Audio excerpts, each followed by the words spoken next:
빌립보 사역의 출발은 여러분 회당을 하나 찾을 수 없는 곳에서 출발했습니다. 분명히 성령께서 아시아로 가려고 했던 이 바울을 막으시고 유럽으로 행로를 바꾸셨는데, 마게도냐인 환상을 통해서 유럽으로 행로를 바꾸셨는데, 그 빌립보에 갔는데 회당이 하나 없는 거예요. 말씀을 가르칠 데가 하나 없는 거예요. 막막했습니다. 그런데 준비된 여인이 있었습니다. 바로 루디아라는 여인을 통해서 그의 집을 또 개방함으로써, 거기서 그 여인들을 만남으로써 사도 바울이 훗날에도 그토록 사랑했던 교회, 그렇게 사도 바울의 그 사역에 평생 동역하며 후원하며 기도하며 섬겼던 그 바울이 사랑하는 교회, 빌립보 교회가 거기서 그렇게 세워지기 시작합니다. 빌립보 사역은 이제 많은 열매들을 거두고 있습니다. 그런데 오늘 본문에 보니까요, 귀신 들린 점쟁이 하나가 사도 바울을 따라다니면서 회방합니다. 귀신 들린 어린 여자아이 하나가 사도 바울을 졸졸 따라다니면서 그 점쟁이가 회방을 놔요. 구약식으로 얘기하면 신접한 여인입니다. 신접한 여인. 여러분, 귀신이 안 들렸는데 점을 치면 그건 뭡니까? 그건 사기죠. 그죠? 귀신이 안 들렸는데 점을 치면 사기입니다. 사기. 그런데 이 여인은요, 귀신 들었다고요. 귀신 든 여자예요. 그래서 점을 쳐요. 족족 맞아요. 이 여종이요, 지금 사도 바울 꽁무니를 따라다니면서 회방을 놓습니다. 계속 가는 데마다 따라다니면서. 그런데 이 귀신이 하는 얘기를 들어보니까 하나님에 대해서 정확히 알아요. 귀신도 주님을 아는데 우리가 주님을 몰라서야 되겠습니까, 여러분? 예수 믿는 사람을 알아본다고요. 귀신이요, 예수 믿는 사람을 알아봐요. 예수님의 사람을 알아보고 소리를 지르면서 사도 바울 꽁무니를 계속 쫓아다닙니다. 며칠간 쫓아다녀요. 결국 바울이 참다 나사렛 예수의 이름을 명하니까 귀신이 즉시로 떠나갔습니다. 여러분, 교회가 세워지거나 또 선교사님들 선교지에 갔을 때에, 그리고 특별히 또 어떤 지역에 또 이렇게 갔을 때에, 또 믿음의 가정이 태동하려고 이렇게 예수를 처음으로 믿는 어떤 이렇게 사람이 그 집안에 들어갔을 때에, 그때 귀신이 먼저 공격을 합니다. 귀신이 사람 공격이 아니라 귀신 공격입니다. 귀신 공격. 저도 어느 집에 신방을 간 적이 있어요. 신방을 간 적이 있는데 처음 그런 경험을 해봤어요. 도저히 내가 이 집에 못 버티고 있겠는 거야. 들어가는데 정말 집은 커요. 집은 무지하게 크더라고. 어두운 영이 그 집안에 가득 찼어. 집안을 메우고 있더라고. 저도 그런 경험을 못 해봤거든요. 근데 그 집에 들어가는데 그 식탁에 앉는 순간 머리가 아프고 뭔가에 제가 홀리겠더라고요. 거기에 조금만 더 있으면 내가 홀리겠더라고. 정신을 차려야지 마음속으로 계속해서 막 주기도문을 외우고, 홀린다는 표현이 뭔지 그때 제가 깨달았어요. 제가 그래서 그냥 정말 도망치다시피 못 버티겠어서 급하게 마무리 짓고 그냥 나온 적이 있어요. 정신을 못 차리겠더라고, 정신을. 그때 깨달았어요. 이거 사람이 홀린다는 게 이거구나. 귀신한테 홀린다는 게 이거구나. 변화산에서 예수님이 내려왔는데 난리 났습니다. 왜요? 제자들이 귀신을 못 쫓아내는 거야. 예수님의 제자들인데 귀신을 못 쫓아내. 예수님이 뭐라고 말씀하십니까? 기도 외에는 이런 유가 나갈 수 없다라고 얘기합니다. 기도 외에는 이런 유가 나갈 수 없다. 저도 그래서 느꼈어요. 이거 내공이 안 쌓이면 귀신 못 쫓아내는구나. 무섭구나. 무섭더라고요. 나 한 번도 그런 경험을 해본 적이 없어. 집에 들어갔는데 진짜 음란한 어디가 아니라 이렇게 범죄의 도시 한가운데가 아니라 집에, 가정집에 들어갔는데, 이게 성경적인지 아닌지는 모르겠어. 어쨌든 간에 할머니가 늘 그랬어요. 저희 할머니는 제가 말씀드렸죠, 예전에 기도원을 하셨다고. 지금도 내년에 셋째세요. 지금도 새벽 3시 반이면 기도굴에 들어가서 아침에 7시 돼서 나오셔. 지난번 말씀드렸죠, 요새 좀 몸이 쇠해지신 것 같다고. 가끔 코 고는 소리도 좀 들린다고. 젊어서는 그러신 적이 없어요. 할머니가 늘 그랬어. 우리 할머니 가지고 있는 은사는 축기의 은사, 귀신 쫓는 은사가 있었어요. 그래서 기도원을 하셨어요. 한창 때. 저는 잘 기억이 안 나요. 근데 50대, 60대 하셨대요. 벌써 30년 전이니까 전 잘 모르죠. 그러더라고요. 귀신을 쫓으려면 하루에 3시간 이상 기도를 안 하면 귀신한테 밀린다. 우리 할머니의 지론이에요. 그리고 또 하나, 하루에 찬송을 5곡 이상 안 부르면 귀신한테 밀린대요. 성경적인지 아닌지는 모르겠는데 할머니가 그랬어요. 은사 있으신 분이 그랬으니까 본인의 경험이겠죠. 5곡을 찬송을 부르는데 정석대로 불러야 된다. 정석대로 옥타브 내려서 부르지 말고 그 음대로 불러야지. 나도 우습게 들었다니까 할머니 말을. 예? 근데 이게 목회 현장에 오니까 그게 우습게 그냥 들을 말이 아니야. 논리는 이거예요. 음을 지을 때 성령의 영감으로 지어진 건데 마음대로 음을 갖고 놀면 안 된다. 성령의 영감으로 그 작곡가가 지은 건데 정석대로 5곡씩 불러야 된다. 근데 본인은 음 다 틀려. 박자 다 틀린다고. 아무튼 그랬어요. 그리고 하루에 3시간씩 기도하지 않으면 귀신한테 밀린다. 이게 지론이었거든요. 근데 그때 제가 도망 나오듯 나오면서 운전하면서 집에 가는데 그때 그 말이 야 진짜구나 딱 깨달았다고요. 무섭더라고요.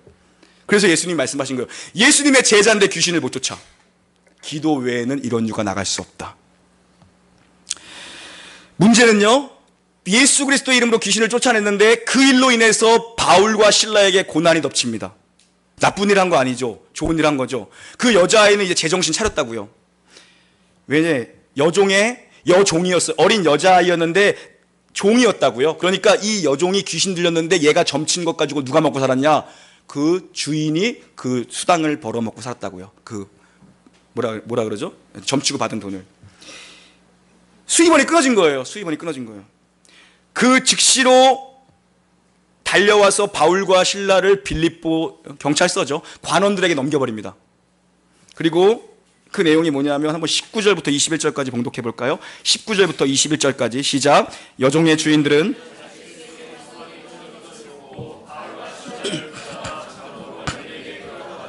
상관들 앞에 데리고 가서 말하되 이 사람들이 유대인인데 우리 성을 심히 요란하게 하여 로마 사람인 우리가 받지도 못하고 행하지도 못할 풍속을 전한다 하거늘. 아멘. 경찰서에 가서는 자기들 그 돈줄 끊겼다고 얘기하지 않죠. 명분을 또 이렇게 아름답게 포장해서 얘기합니다. 소란죄로 이들을 고발합니다. 소란죄. 지금 이 유대인들이 와서 이 동네의 치안과 질서를 어지럽힌다라는 거예요. 로마는 제국을 형성하기 위해서 이 정말 정벌하면 그 민족을 정벌하면 치안과 질서를 지키는 데 예민했다고요. 특별히 유대인 같은 민족들이 이거 정말 난을 일으킬까봐, 쿠데타를 일으킬까봐 즉시로 이 미풍양속을 해친다고 하니까 즉각적으로 반응합니다. 그때나 뭐 지금이나 공무원들이 시끄러워지는 걸 원치 않죠. 조용히 빨리 해치워버리는데요. 조사도 하지 않고 재판도 하지 않습니다. 그 신분증 검사도 하지 않고 그냥 갖다 감옥에 가다 버리고 발에다가 수갑을 채워버립니다. 이게 대체 뭐냐는 거예요. 지금 바울이 여기 오고 싶어서 온 게 아니었습니다. 그의 마음은 아시아에 가 있었다고요. 그런데 하나님께서 유럽으로 가라. 유럽으로 갔더니 지금 그것도 주의 일을 하다가 지금 이런 고난을 겪고 있습니다. 하나님 뜻에 순종해서 온 길입니다. 그런데 억울한 고난이 그 가운데 기다리고 있었다는 거죠. 여러분, 이것은 저와 여러분이 가는 길이 이렇다는 거예요. 믿음의 길은 고난의 길입니다, 여러분. 이 일을 통해 여러분 교회가 세워지는 겁니다. 교회를 위해 쓰임받는 사람들은 교회와 함께 고난을 받는 사람들이에요. 그러나 이 일로 인하여서 교회가 세워지고 누군가 복음을 듣고 생명이 흘러가는 것입니다. 그것이 이 바울과 실라의 감옥에서 이 스토리를 통해서 오늘 성령께서 우리에게 주시는 메시지예요. 이런 일을 통해서, 이 고난을 통해서 어떤 일이 일어나는가 봐라. 생명을 얻는 사람이 생긴다. 그리고 그 생명이 확산된다는 것입니다. 오늘 우리가 주목하려는 메시지는 이 속에서 바울과 실라가 지금 뭘 하고 있냐는 거예요. 원치 않았습니다. 그러나 고난이 찾아왔고 감옥에 갇혔습니다. 태장으로 매를 맞았습니다. 하나님의 뜻에 순종했습니다. 좋은 일 했다고요. 그런데 고난이 왔습니다. 그런데 지금 바울과 실라가 원망합니까? 항변합니까? 불평합니까? 나 죽겠다라고 얘기합니까? 입술로 범죄하지 않았습니다. 마음을 지켰습니다. 먼저 우리는 모든 상황 속에서, 특별히 명절 보내시면서 모든 상황 속에서 입을 놓고 기도해야 됩니다. 입을. 누구 입이요? 자기 입. 가장 위험한 입은 내 입입니다, 여러분. 내 입이 제일 위험해요. 자기 입을 놓고 기도해야 됩니다. 자기 입을 놓고. 남의 말, 남의 평가, 정말 위험하죠. 그 입이요. 그 입술을 놓고 이제 출발하시기 전에 먼저 기도하는 마음으로 가셔야 돼요. 파수꾼을 세워달라고. 여러분, 이스라엘 백성이요, 원망하고 불평하는 그 입 때문에 다 죽었어요. 광야에서. 그 입이 사라지는데, 원망, 불평하는 입술 사라지는데 40년 걸렸어요. 다 죽었다고요. 가나안 땅에 못 들어갔어요. 그래서 하나님께서 거기서 40년 동안 다 죽였어요. 원망하고 불평했던, 하나님께 원망하고 지도자를 원망했던 사람들 다 죽였어요. 그리고 새로운 세대를 일으켜서 2세대가 가나안에 입성합니다. 아주 중요합니다. 그래서 2세대가 가나안 땅에 입성하죠. 그래서 이제 정복전쟁을 벌입니다. 그런데 첫 번째로 주시는 미션이 뭐예요? 침묵의 미션입니다. 침묵의 미션. 아무 말 하지 말라. 그리고 여리고성 돌아라. 이거 주셨다고요. 40년 동안 그걸 배워야 됐어요. 원망하지 말고, 불평하지 말고, 비난하지 말고, 침묵하고 여리고성 하루에 한 바퀴 돌아라. 그리고 마지막 날 7바퀴 돌아라. 그게 하나님이 가나안 땅에 들어간 가나안 세대에게 주신 첫 번째 사명이자 미션이셨어요. 여러분 생각해 보세요. 지금 여리고성이 무너진 데 초점이 있는 게 아닙니다. 여리고성이 무너진 게 기적이 아니라 그 대군이 여리고성을 도는데 한 명도 꿈시렁거리는 사람이 없었다는 거예요. 그리고 의심하는 자가 없었죠. 그러니까 입을 안 연 거예요. 이게 광야에서 있었던 이스라엘 백성들은 상상 못할 일이었죠. 40년 걸린 거예요. 그거 훈련하는데. 여리고성이 무너지는데 한 4일째 되니까 조금씩 이제 금이 가네? 5일 되니까 벽돌이 몇 개 떨어졌네? 그렇지 않았다고요. 전혀 미동이 없었어요. 그러나 침묵하고 돌았어요. 마지막 날은 7바퀴나 도르래. 그런데 믿고 돌았다고요. 그리고 7바퀴 돌 때 무너져 버렸습니다. 완전히 무너져 버렸어요. 뭡니까? 소리를 내야 할 때 내야 됩니다. 공동체는요. 교회는 소리를 내야 할 때 내야 되고 조용할 때 조용해야 돼요. 언제 냅니까? 믿음의 소리, 기도의 소리, 찬양의 함성 소리 내니까 여리고성 무너졌죠. 그죠? 근데 그 전까지는 조용하는 거예요. 이게 되는 교회의 특징이고 이게 되는 집안의 특징이에요. 아버지가 뭘 하자 그러면 그죠? 자녀들이 순종하고 따라가는 거죠. 침묵할 때 침묵하고 소리를 내야 될 때 언제입니까? 믿음의 소리를 낼 때, 믿음의 소리를 모을 때, 그때 가정이 살고 교회가 사는 거예요. 믿음의 소리. 지금 이 바울과 실라가요, 원망스러운 상황 속에서 절망 속에서 한 게 뭡니까? 25절 26절 함께 봉독합니다. 시작. 한밤중에 갑자기 큰 진이 나서 옥토가 움직이고 문이 곧다 열리며 모든 사람의 메인 것이 다 벗어진지라. 아멘. 이 상황에서 이들이 한 게 뭡니까? 기도하고 찬송했다. 그게 성경의 기록입니다. 그러자 지진 났고 그러자 감옥문 열렸다. 그래서 모든 메인 것이 풀어졌다. 똑같죠, 여리고성이랑요. 예? 기도가 지금 될 상황이 아니고 찬양이 될 상황이 아닙니다. 여러분의 현실이라고 한번 생각해 보십시오. 막막합니다. 우리의 현실은 답답합니다. 찬양이 터지고 기도가 터질 조건이 아니라고요. 그런데 이들이 어떻게 찬양하고 어떻게 기도하며 어떻게 이 가운데서 기뻐할 수 있는가? 복을 받았기 때문입니다. 무엇입니까? 의를 위하여 박해를 받는 자는 복이 있나니. 의를 위하여 박해를 받았어요. 그러니까 복 받은 사람이죠. 거꾸로 얘기하면 천국이 그들의 것임이라. 기뻐하고 즐거워하라. 너희의 상급이 하늘에서 크니라. 복을 받았기 때문에 이 박해 속에서도, 이 고난 속에서도, 이 어려움 속에서도 찬송하고 기도할 수 있었던 거예요. 복을 받은 사람들이라는 증명이죠. 왜요? 상 주실 하나님을 바라봤기 때문입니다. 감옥에서도. 여러분, 의를 위하여 박해를 받을 각오가 되어 있습니까? 이제 이게 남의 얘기가 아닙니다. 의를 위하여 교회가 박해를 받을 각오가 되어 있느라는 것입니다. 그런 시대가 대한민국에 오고 있습니다, 여러분. 이제 말씀을 말씀대로 못 전할 때가 오고 있습니다. 밖에 나가서 전도를 이제 못하게 될 때가 오고 있습니다, 여러분. 기도해야 합니다. 하나님 나라와 그분의 의를 위하여 여러분 박해를 받으십시오. 그리스도의 남은 고난을 채우십시오. 교회를 위해 십자가를 지십시오. 원치 않는 고난이었습니다. 어쩌면 억울해요. 너무 억울합니다. 주의 일을 하다가 받는 지금 핍박이에요. 우리 식으로 얘기하면 주의 일 열심히 했는데 핍박과 고난과 오해와 시기가 찾아와. 감옥 같은 현실이죠. 그러나 바울과 실라가 찬송합니다. 어떻게 찬송하고 어떻게 기도할 수 있는가? 생각과 마음을 지키십시오, 여러분.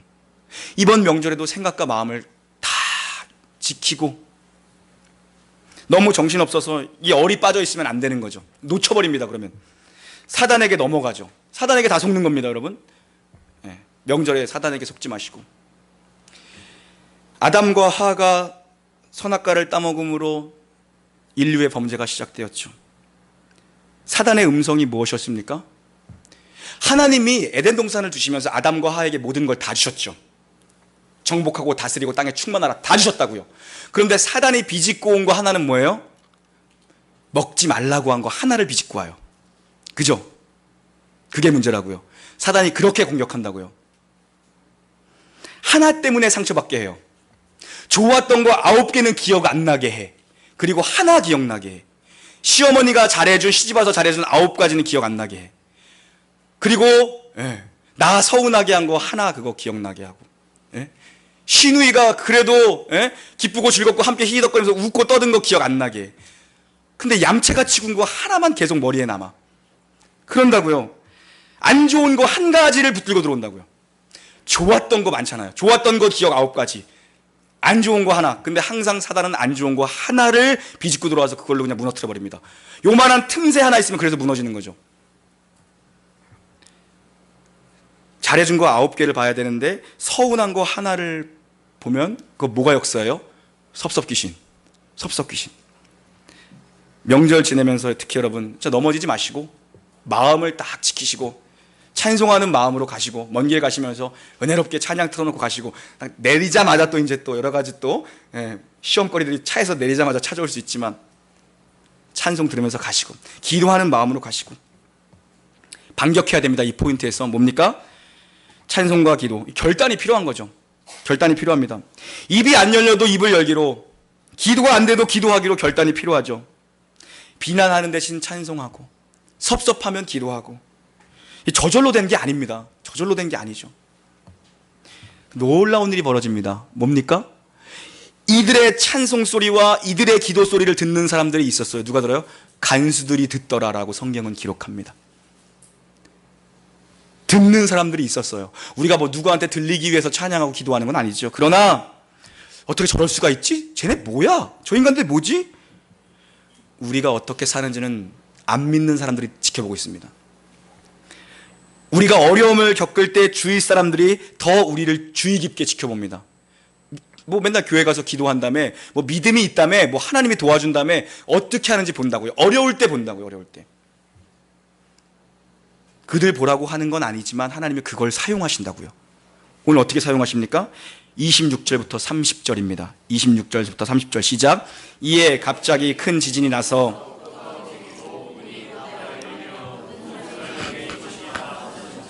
간수가 자다가 깨어 옥문들이 열린 것을 보고 죄수들이 도망한 줄 생각하고 칼을 빼어 자결하려 하거늘 바울이 크게 소리질러 이르되 내 몸을 상하지 말라 우리가 다 여기 있노라 하니 간수가 등불을 달라고 하며 뛰어들어가 무서워 떨며 바울과 실라 앞에 엎드리고 그들을 데리고 나가 이르되 선생들이여 내가 어떻게 하여야 구원을 받으리까 하거늘. 아멘.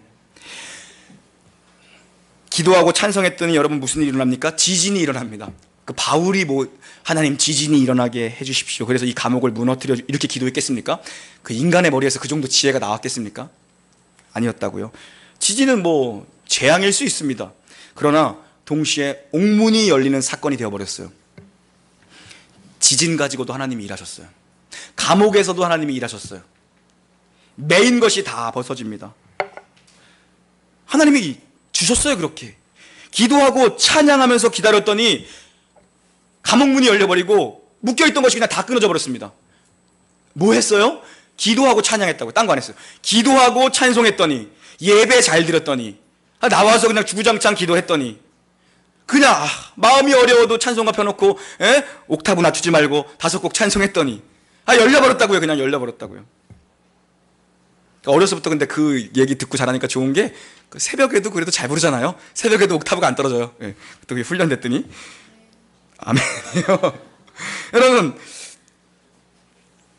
밤중 같은 인생의 어려움 속에서도 우리가 늘 상황과 조건의 싸움을 하는데 정말 그리스도인에게 필요한 건 조건과 상황과 환경의 싸움이 아니라 그냥 그 자리에서 기도하고 찬송하다 보면 하나님이 때가 되면 열어주시고 풀어주시고 그냥 막혀있던 담을 그냥 허물어 주신다라는 거예요. 바울이 뭐 그 정도까지 기도할 뭐 어떤 그 지혜나 깊이가 있었겠습니까? 그 사람도 아프면 병 고쳐달라고 기도했던 사람이에요. 그냥. 근데 때가 되니까 하나님이 그냥 찬송 소리 들으시고 그냥 옥문을 막힌 담을 허물어 버리셨어요. 해방시킨 적. 여러분, 찬송하고 기도하니까 거기서 뭐가 꼽힌 겁니까? 생명이 꼽혔어요. 그게 중요합니다. 찬송하고 기도하니까 감옥은 죽음이죠. 근데 거기서 생명이 움트더라는 것입니다. 생명이 충만해져. 여러분, 도끼가 있는 사람은 독을 흘려보냅니다. 그러나 생명이 있는 사람은 생명을 흘려보내요. 죽어있는 것 같은 공동체에도 생명 있는 사람이 들어가면 공동체가 살아나요. 그런데 살아있던 공동체에도 도끼 있는 사람이 들어가면요, 독이 막 퍼져나가요. 생명이 있으면 사람들이 모인다고요. 모여요, 사람들이. 왜요? 사람들은 누구나 생명을 공급받고 싶어 하거든요. 그 예배 오는 거 아니에요? 생명을 공급받아야 또 힘있게 살아가니까. 다른 말로 하면 뭐예요? 은혜예요. 은혜가 있어야 공동체가 살아난다고요. 은혜가 있어야 생명이 살아나요. 감옥은 환경과 조건으로 따지면 생명이 있을 수가 없고 죽음을 기다리는 곳입니다. 감옥은요. 그런데 여기서 생명 있는 사람이 들어가서 찬송을 하니까 감옥이 천국으로 바뀝니다. 조건과 환경도 바꿔줘 버리셔요. 그냥요, 하나님이. 감옥인데 최악의 상황에서 천국을 만들어 버렸어요. 그러니까 우리는 어디에 가든지 정말 그런 분 당연히 우리는 없겠지만 가기 싫은 시댁에 가도 거기를 여러분이 바꿔야 돼요. 생명으로. 내가 들어가서 생명으로 바꾼다. 그 사명감 가지고 가는 거죠. 자다가 깬 간수가 옥문이 열린 걸 보고 기겁을 합니다. 죽었구나. 그냥 사형입니다, 이 사람은. 그러니까 그렇게 죽나 이렇게 죽나 그냥 자살하자. 칼을 꺼내댑니다. 그냥 자기가 목 치려고, 자기 목 치려고. 그때 바울이 죽지 마라. 우리 여기 있다. 바울이 아직 도망간 거 아니었어요. 옥문 열렸는데 거기 있었다고요. 담대하죠. 여기 있다. 간수가 깜짝 놀랍니다. 이런 얼굴을 본 적이 없어요. 이건 자기가 갇혀있는 죄수고 저 사람에겐 자유와 평강과 담대함이 있는 걸 광채를 봅니다. 이제 옥문 열린 거에 관심이 넘어서요. 그리고 이제 뭐 로마 정부에 죽었구나 여기에 관심을 넘어섭니다. 하나님에 대한 눈을 뜨고 목마름이 생긴 겁니다. 그들의 광채를 보고. 내가 어떻게 해야 구원을 받습니까? 내가 어떻게 해야 당신들같이 평안함을 누리며 살 수 있습니까? 내가 어떻게 진정한 자유를 누리며 살 수 있습니까? 진정한 죄수는 바울과 실라가 아니라 그였어요. 묶여있는 그였다고요. 눈에 보이지 않지만 영적으로 묶여있는 그가 진짜 죄수였다고요. 죽을 날을 기다리는 전혀 다른 차원의 사건이 이제 벌어지죠. 바울과 실라는 억울함을 정말 뒤집어쓰고 최악의 조건으로 하나님의 뜻에 순종했는데도 불구하고 그는 감옥에 갇혔습니다. 두들겨 맞고 수갑을 차고 그 감옥에 있었는데 본인들도 몰랐겠죠. 하나님 분명히 유럽으로 가라 그랬지 않았습니까? 근데 왜 이런 일을 주시는 겁니까? 그들도 몰랐을 겁니다. 그러나 그 가운데서 그냥 찬송하고 그냥 기도했다고요. 계속 찬송하고 계속 기도했어요. 원어는 그런 표현입니다. 지속적으로 끊이지 않게 찬송하고 계속 기도했다는 뜻입니다. 밤새도록 한 거죠. 그때 하나님의 역사가 일어나는데 그냥 옥문이 무너져 버린 겁니다. 다른 차원의 사건이 돼요. 거기서 바울 혼자 도망간 게 아니에요. 하나님이 나중에 바울도 깨달았을 거예요. 그죠? 아, 이유가 있었구나. 내가 그때 고난을 받아야 되는 이유가 있었구나. 거기에 생명이 있어야 됐구나. 하나님의 백성이 거기도 있었구나. 하나님이 감옥에 생명을 흘려보내셔야 했구나. 나중에 바울 깨달았다고요. 완전한 전환점이 됩니다. 죽음에서 생명으로 옮겨지는 전환점이 돼요. 생명 있는 사람 하나가 들어가서 기도하고 찬송하니까 입에서 진리가 터져 나옵니다. 31절부터 34절까지 시작. 이르되 주 예수를 믿으라. 그리하면 너와 내 집이 구원을 받으리라 하고 주의 말씀을 그 사람과 그 집에 있는 모든 사람에게 전하더라. 그 밤 그 시각에 간수가 그들을 데려다가 그 맞은 자리를 씻어주고 자기와 그 온 가족이 다 세례를 받은 후 그들을 데리고 자기 집에 올라가서 음식을 차려주고 그와 온 집안이 하나님을 믿음으로 크게 기뻐하니라. 아멘. 주 예수를 믿으라. 그리하면 너와 내 집이 구원을 받으리라. 아멘. 다시 한번 하겠습니다. 주 예수를 믿으라. 그리하면 너와 내 집이 구원을 받으리라. 아멘. 여러분, 간수가 이 말을 아멘으로 받았는데 그 일이 현실이 그날 밤에 됩니다. 이 일이 하루 그냥 밤에 다 일어난 일이에요. 그날 밤에 그 온 집안이 세례를 받습니다. 구원은 개인적인 사건입니다. 개인의 구원 사건입니다. 그럼에도 불구하고 한 영혼이 정말 이 하늘나라 백성으로서 정말 편입되는 사건입니다. 이 세례의 사건은 모든 교회가 기뻐하고 축하하며 즐거워하는 거죠. 내가 구원받았지만 이제 완성된 하나님 나라에서 구원받은 백성 하나가 들어온 거예요. 그걸 인치는 사건이죠. 여러분, 축복이 번져나갑니다. 온 가족들이 다 구원을 받습니다.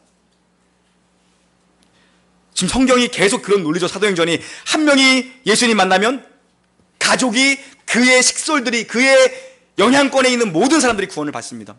이게 영적인 원리예요, 여러분. 포기하면 안 돼요. 포기하면 안 된다고요. 축복이 번져나가는 거죠. 간수의 믿음으로 온 가족들이 하늘 영광을 봅니다. 어제 뉴스에 보니까 대통령님한테 청와대 탄원이 또 시작되었다고. 요즘 탄원을 참 잘 놓는 것 같아요. 명절 좀 없애시다. 지금 탄원이 시작됐대요. 어제 뉴스에 나왔더라고요.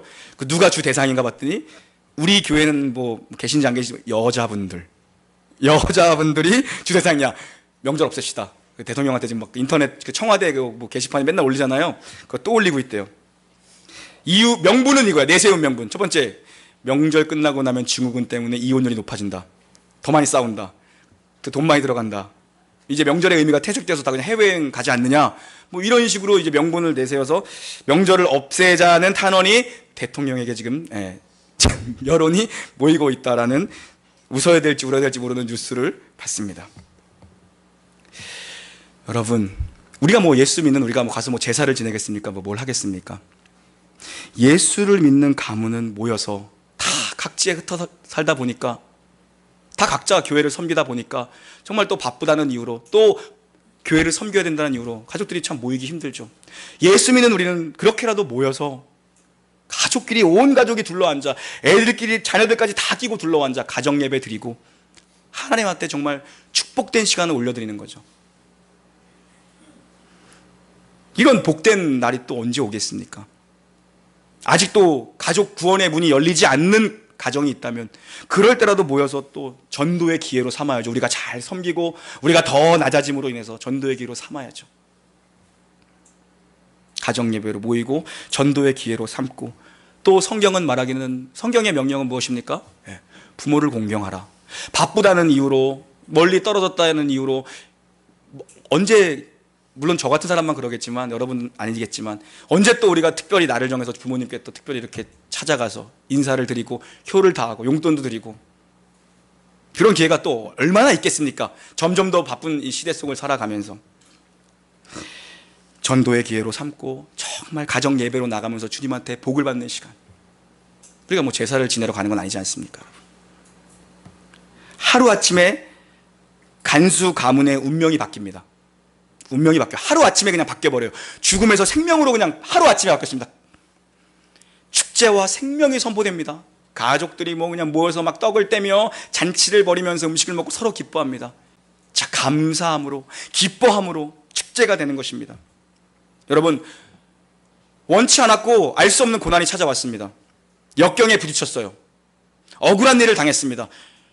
현실은 정말 최악입니다. 어떻게 보면 조건, 환경 안 좋습니다. 감옥입니다. 고난과 역경과 억울함과 상처 속에서도 여러분, 사람을 미워하지 마십시오. 여러분이 오늘 만나야 되는 사람을 미워하지 마십시오. 그리고 문제에 빠져들지 마십시오. 하나님과 대면하십시오. 하나님과. 지금 바울이 보여줬던 영적인 원리입니다. 거기서 그냥 찬송하고 기도했어요. 그게 뭐 감옥문이 열리던 뭐 바울이 뭐 그걸 알았겠습니까? 그냥 그 자리에서 찬송하고 기도했습니다. 누구를 원망하고 뭐 누구를 탓하고, 아니요, 그냥 찬송하고 기도했더니 모든 메인 것들이 다 풀어져 버렸습니다. 그리고 나만 산 게 아니라 다 살렸어요. 그 주변에 있던, 영향권에 있던 모든 사람들을 다 살렸습니다.